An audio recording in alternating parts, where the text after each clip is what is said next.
আজ আমরা নবী আলাইহিস সালাতু ওয়াস সালামের একটি হাদিসকে সামনে রেখে কথা বলতে চাই, যে হাদিসটি সহিহ মুসলিমে বর্ণিত হয়েছে এবং একই ধরনের হাদিস সহিহ বুখারী সহ অন্যান্য হাদিসের কিতাবেও বর্ণিত হয়েছে। যে হাদিসে আমাদেরকে কবিরা গুনার ভিতরে সবচেয়ে বড় কবিরা গুনাহ, মহাপাপের ভিতরে সবচেয়ে বড় মহাপাপ যেগুলো, সেগুলোকে চিহ্নিত করে আমাদেরকে নবী আলাইহিস সালাতু ওয়াস সালাম সতর্ক করেছেন। আমরা যেন কবিরা গুনার ভিতরে, মহাপাপের ভিতরে আবার সবচেয়ে বড় মহাপাপ, সবচেয়ে বড় অপরাধ যেগুলো, সেগুলো থেকে বেঁচে থাকতে পারি। এবং সুন্নাহ যত নিষেধাজ্ঞা আছে, এই সব নিষেধাজ্ঞাগুলোই মূলত বড়, কোনোটাই কি নয়, ছোট নয়। কারণ এই নিষেধাজ্ঞা আরোপ করছেন কে? আল্লাহ এবং তার রাসূল সাল্লাল্লাহু আলাইহি ওয়াসাল্লাম। আর আল্লাহ এবং তার রাসূল সাল্লাল্লাহু আলাইহি ওয়াসাল্লামের পক্ষ থেকে যখন কোন নিষেধাজ্ঞা আসে, সেই নিষেধাজ্ঞা আর কি থাকে না, ছোট থাকে না, তুচ্ছ থাকে না। কিন্তু এরপরেও ইসলামী শরীয়তে আল্লাহ এবং তার রাসূল সাল্লাল্লাহু আলাইহি ওয়াসাল্লাম যত কাজ করতে আমাদেরকে নিষেধ করেছেন, সেগুলোকে দুই ভাগে ভাগ করা হয়েছে।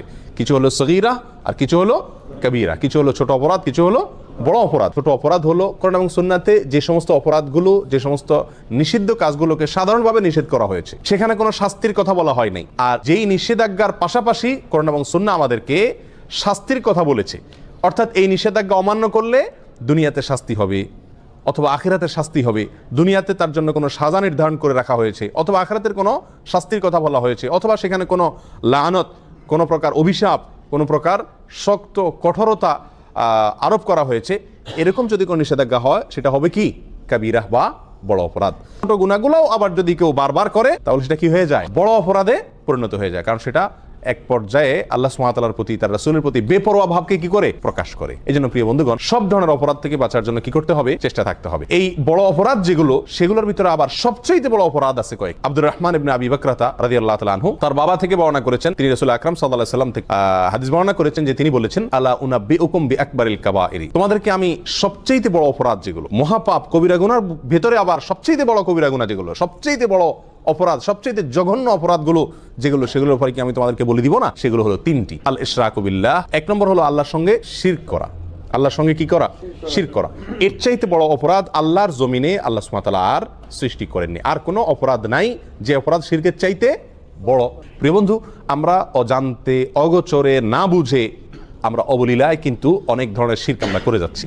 দুই প্রকারের শিরক আছে, একটা হলো বড় শিরক আর একটা হলো ছোট শিরক। বড় শিরক কোনগুলো? বড় শিরক হলো এমন শিরক যে শিরকের ফলে মানুষ ইসলাম থেকে কি হয়ে যায়? বের হয়ে যায়। ইবাদত আল্লাহর জন্য করলো, অন্য কারোর জন্য করলো। সিজদা আল্লাহকে করলো, কোনো কবরে মাজারে গিয়েও করলো। দোয়া এটা ইবাদত, এটা আল্লাহর কাছে করলো, আবার কোনো মাজারওয়ালার কাছে গিয়ে সেখানেও চাইলো, সেখানেও দোয়া করলো, সেখান থেকে সন্তান চাইলো, ব্যবসা উন্নতি চাইলো, রাজনীতির উন্নতি চাইলো। এই সবগুলা বড় শিরক। এর ফলে মানুষ কি থেকে খারিজ হয়? ইসলাম থেকে খারিজ হয়ে যায়, বেঈমান হয়ে যায়। এটা হলো বড় শিরক। এই বড় শিরক আল্লাহ তাআলা মাফ করেন না। আল্লাহ বলেছেন, ইন্নাল্লাহা লা ইয়াগফিরু আন ইউশরাকা বিহি ওয়া ইয়াগফিরু মা দুনা যালিকা লিমান ইয়াশা। আল্লাহ সুবহানাহু ওয়া তাআলা তওবা ছাড়া যে কোনো গুনাহ মাফ করে দিতে পারেন। বান্দা তওবা না করলেও আল্লাহ তাআলা চাইলে মাফ করে দিতে পারেন। সাধারণত মাফ করেন না, চাইলে মাফ করতে পারেন, সেটা আল্লাহ তাআলার ব্যাপার। কিন্তু আল্লাহ তাআলা নিজের জন্য নিজে এটা অবধারিত করে রেখেছেন যে তিনি তার সঙ্গে শিরক করলে, আল্লাহর সঙ্গে কেউ পার্টনার সাব্যস্ত করলে, সেটাকে আল্লাহ তাআলা কি করবেন না? ক্ষমা করবেন না। এটা ক্ষমার অযোগ্য অপরাধ। হ্যাঁ, যদি কেউ তওবা করে দুনিয়া থেকে মারা যায়, কোনো মাজারে, কোনো কবরে সিজদা করেছে, সেখানে গিয়ে সন্তান চাইছে, কোনো বড় ধরনের শিরক করেছে, অথবা অন্য যতভাবে বড় শিরক হতে পারে সেগুলো করেছে, পরে আল্লাহর কাছে আবার ক্ষমা চাইছে, সেটা ভিন্ন কথা। তওবা করতে ফিরে আসে, সেটা আল্লাহ তাআলা অবশ্যই কি করবেন? মাফ করবেন। তাহলে শিরকের ভিতরে বড় শিরক যেটা, সেটা সবচেয়ে জঘন্য, আর ছোট শিরক যেটা, সেটাও কম জঘন্য নয়। ছোট শিরক হলো কথাবার্তার ভিতরে বলার ভুল। আমরা আল্লাহর সঙ্গে, আল্লাহর শক্তিমত্তার সঙ্গে, আল্লাহর যে সমস্ত গুণাবলী আছে সেগুলোর সঙ্গে অন্য কাউকে কি করলাম? পরোক্ষভাবে শরীক করে ফেললাম। উপরে আল্লাহ, নিচে তুমি, আগে আল্লাহ, পাশে তুমি, এই জাতীয় অনেক উল্টাপাল্টা কথা আমরা বলি। অনেক সময় কোনো আমল করি, দিনই কোনো কাজ করি, কিন্তু সেখানে দুনিয়ার কোনো ধান্দাও থাকে আল্লাহকে খুশি করার পাশাপাশি। এই সবগুলোই ছোট শিরকের অন্তর্ভুক্ত। আল্লাহ তাআলা আমাদেরকে বড় শিরক, ছোট শিরক সবগুলো থেকে বেঁচে থাকার তৌফিক দান করুন। শিরক থেকে বেঁচে থাকার জন্য সবচেয়ে বড় এবং প্রধান উপায় হলো শিরক সম্পর্কে জ্ঞান অর্জন করা। তাওহীদ এবং শিরকের জ্ঞান যদি আমার মধ্যে থাকে, তাহলে ইনশাআল্লাহ আমি শিরক থেকে কি করতে পারবো? বেঁচে থাকতে পারবো। আমরা অজান্তে, না জেনে শিরক করে ফেলছি, যার কারণে আমার ঈমান থেকে আমি কি হয়ে যাচ্ছি? খারিজ হয়ে যাচ্ছি। তাহলে সবচেয়ে বড় অপরাধের ভিতরে এক নম্বর অপরাধ হলো আল ইশরাকু বিল্লাহ, আল্লাহর সঙ্গে কি করা? শরীক বা পার্টনার সাব্যস্ত করে ইবাদত করতে গিয়ে, দোয়া করতে গিয়ে, যে কোনো ভাবে আল্লাহ ছাড়া অন্য কারো নামে আপনি শপথ করলেন, এটাও এক ধরনের কি? শিরক হয়ে যায়। আল্লাহ ছাড়া অন্য কারো নামে আপনি মান্নত করলেন, আল্লাহর নামে মান্নত করতে হয়, মান্নত করলেন কোনো মাজার নামে, কোনো পীরের নামে, তাহলে এটা কি হয়ে যায়? শিরক হয়ে যায়, যেগুলো আমরা অহরহ করছি, আমাদের সমাজে অনেকেই করে চলেছেন। আল্লাহ আমাদেরকে হেফাজত থাকার তৌফিক দান করুন। দ্বিতীয় যেই অপরাধটি, মহা অপরাধ, মহাপাপ, কবিরা গুনার ভিতরে আবার সবচেয়ে বড় কবিরা গুনাহ, সেটা হলো উকুকুল ওয়ালিদাইন। জঘন্য একটি বিষয়, অহরহ আমরা অবলীলায় সবাই কম বেশ করে চলেছি, সেটা হলো মা বাবার অবাধ্যতা, নাফরমানি। মা বাবার কি করা? নাফরমানি করা। নবী আলাইহিস সালাম একান্তে খাসভাবে তার অনেক সাহাবা একরামকে ওসিয়ত করে গেছেন। সাধারণ নসিহত না, ওসিয়ত কোনটা?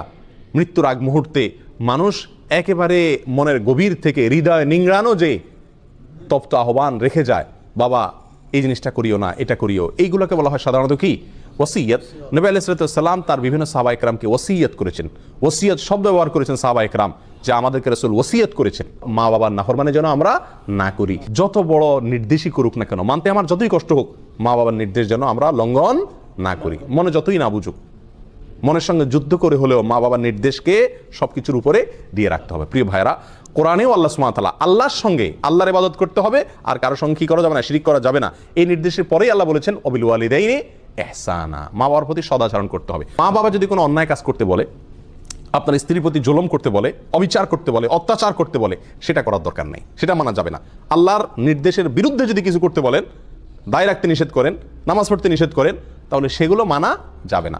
বাকি এছাড়া যত সাধারণ নির্দেশ আছে মা বাবার, সেগুলোকে সব কিছুর উপরে অগ্রাধিকার দিয়ে মানতে হবে।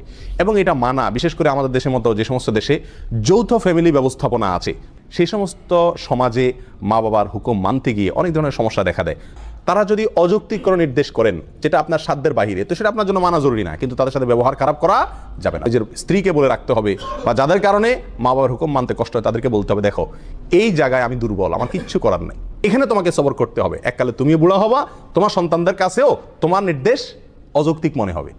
সেদিন যদি তাদের স্নেহ, তাদের ভালোবাসা পাইতে চাও, তো আজকে তুমি সবর করো। কথা বুঝে আসছে? আল্লাহ তাআলা আমাদেরকে তৌফিক দান করুন। তাহলে দ্বিতীয় বড় অপরাধের ভিতরে, মহাপাপের ভিতরে সবচেয়ে বড় মহাপাপ, শিরকের পরে দ্বিতীয়টা হলো মা বাবার কি করা? অবাধ্য হওয়া। আল্লাহ যাদেরকে মা বাপ দিয়েছেন, দুজনের একজন বেঁচে আছেন অথবা দুজন বেঁচে আছেন, আমরা তাদেরকে কি করব? ইনশাআল্লাহ সন্তুষ্ট রাখার চেষ্টা করব। সর্বোচ্চ চেষ্টা থাকবে তারা যেন আমার প্রতি অসন্তুষ্ট না হন। বারবার মাপ চাবো, অন্যায় করবো আবার পায়ে ধরে মাপ চাবো। মা বাবার কাছে কখনো মানুষ কি হয় না? ছোট হয় না। যত পায়ে ধরি আমার মর্যাদা কমবে না, বরং তাদের পায়ে যত ধরবো তত মর্যাদা বাড়বে। তাদের কাছে যত ক্ষমা চাইবো তত আল্লাহ আমার মর্যাদা উপরে উঠাবেন। দুনিয়াতেই বাড়বে, দেখবেন, চোখের সামনে দেখতে পাবেন, আখিরাতে তো বাড়বে ইনশাআল্লাহ। আল্লাহর এই জমিনে এই দুইটা লোক, মা বাবা, এদের সামনে আমি শক্ত হব না, এই জায়গায় আমি মাটি হয়ে যাব। আল্লাহ আমাদেরকে তৌফিক দান করুন। তৃতীয় যে অপরাধটি, সবচেয়ে বড় অপরাধ, কবিরা গুনার ভিতরে সবচেয়ে জঘন্য কবিরা গুনাহ, এটা হলো ওয়াশাহাদাতুজ জুর আও কাউলুজ জুর, মিথ্যা সাক্ষ্য দেওয়া। কি দেওয়া ভাই? মিথ্যা সাক্ষ্য দেওয়া। এই হাদিস বর্ণনাকারী সাহাবী বলছেন যে নবী আলাইহিস সালাম হেলান দিয়ে বসে কথাগুলো আমাদেরকে বলছিলেন। এই তৃতীয় নম্বর পয়েন্টটা বলতে গিয়ে নবী আলাইহিস সালাম হেলান থেকে উঠে বসলেন সোজা হয়ে, আর বারবার বলতেছিলেন ওয়াশাহাদাতুজ জুর, ওয়াশাহাদাতুজ জুর, ওয়াশাহাদাতুজ জুর। এতবার তিনি বলতেছিলেন, আমরা তখন মন থেকে চাইছিলাম যে রাসূল যেন একটু থামে, আর কত বলবে, অর্থাৎ বিষয়টা আমাদের উপরে অনেক কঠিন হয়ে যাচ্ছে। এত বারবার তিনি বলছিলেন। মিথ্যা সাক্ষ্য দেওয়া অপরাধ সমূহের ভিতরে, কবিরা গুনার ভিতরে এটা অনেক বড় মাপের কবিরা গুনাহ। এখন আপনারা কেউ বলবেন যে মিথ্যা সাক্ষ্য দেওয়া, এটা তো আমাদের জীবনে খুব, এই পরিস্থিতির সম্মুখীন আমরা খুব কম হই। সাক্ষী দেওয়া এটা তো আদালতে হয় সাধারণত, আদালতে অনেকে আছে আমরা জীবনে একবারও যাই না, বেশিরভাগ লোক যাই নেই। তাহলে মিথ্যা সাক্ষ্য দেওয়ার এই বিষয়টা থেকে তো আলহামদুলিল্লাহ আমরা মুক্ত না ভাই।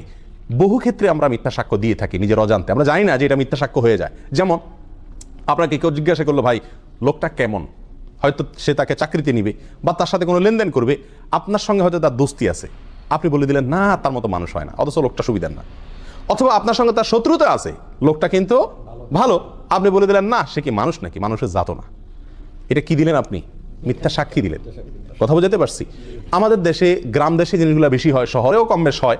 বিয়ে শাদী উপলক্ষে হয়তো কেউ মেয়ে দেখতে আসছে দূর থেকে কোনো গ্রামে, অথবা ছেলে দেখতে আসছে, তো জিজ্ঞাসা করলো আপনাকে যে মেয়েটা কেমন ভাই, ছেলেটা কেমন ভাই। তো আপনার সাথে সম্পর্ক যদি ভালো থাকে, তত ব্যাড রেকর্ডই থাকুক তাদের, আপনি বলে দেন কি, আরে ভাই এ তো হাজারে একটা, মাশাআল্লাহ।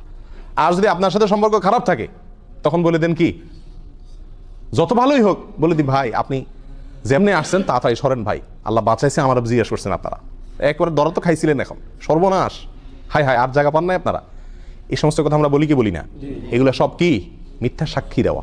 লোকটা ভালো বা মন্দ, যেমন আমি যতটুকু জানি ততটুকু বলতে হবে, তার সাথে আমার সম্পর্ক যাই থাক না কেন, না হলে সব কি হয়ে যাবে? মিথ্যা সাক্ষ্য হয়ে যাবে। মিথ্যা সাক্ষ্যের আরো বহু চিত্র আমাদের সমাজে কম বেশ আছে।